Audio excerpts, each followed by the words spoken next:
Hello mga kananay, ito na naman ang inyong kananay sa kusina. So ayan nga guys, may binili pa lang pang spaghetti si kuya. So welcome nga pala sa aking vlog, another day, another vlog ng inyong kananay. So ayan na nga guys, si kuya nga pala kasi bumili siya ng pang spaghetti. Pera niya yung ginamit guys. So sabi niya mag spaghetti daw ako, pero yung sangkap si papa niya yung bumili kasi nag-crave siya ng spaghetti. So ayan, ganyan si kuya, pag may gusto siyang kainin bibili siya, papaluto niya sa akin. So ayan na nga guys, pero kahapon niya pa yan binili yung pasta na yan. So ngayon ko lang lulutuin. Anong araw ngayon is 20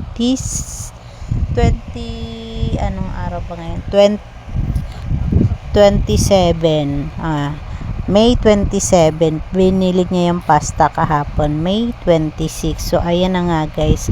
Ginagaya ko na nga yung ating lulutuing spaghetti. So, ayan, medyo madami-daming sahog yung ilalagay natin para masarap. So, lulutuin ko nga pala yung spaghetti guys. Hindi ko siya lalagyan ng tawag dito, Nestle cream. Kasi kadalasan pag nagluluto ako, nilalagyan ko siya lagi ng Nestle cream. So, ngayon, para maiba naman, at para makatipid-tipid din kasi ang mahal ng Nestle cream ngayon guys, na hindi na tulad ng dati. So totally matagal na talaga nagmahal ang Nestle cream. Ang isang Nestle cream is 80 pesos na guys. Dati nasa 50 pesos lang yun, ngayon nasa 80 na guys siya. So ayun nga guys, nandiyan ako sa kusina, sobrang init talaga guys, pinagpapawisan ako ng gusto dyan guys. So syempre ginisa ko na muna yung ating ground pork, giniling na pork.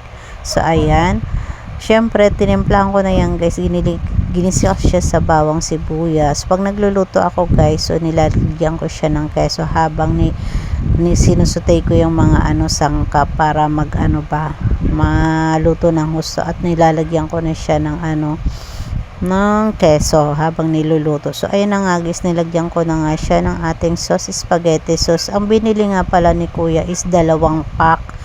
So sabi ko baka madami lang para sa atin ngayong gabi, para sakto lang. So 1 pack lang yung niluto ko. So maganda nga siya guys, tama lang, at yung sauce niya medyo madami nga siya. Wala akong hinahalong tubig guys kasi lalabnaw, hindi talaga nilalagyan ng tubig, ganun ako magluto. So ayan, habang niluluto nga natin yung pasta, ayan guys, nilagyan ko yun ng asin at konting mantika. So ayan, at bumili na nga pala ng gas yung asawa ko, naawa na siya sa akin na magluto sa labas. So ayan, naluto na nga natin ang ating spaghetti, kaya sinandukan ko na isa-isa.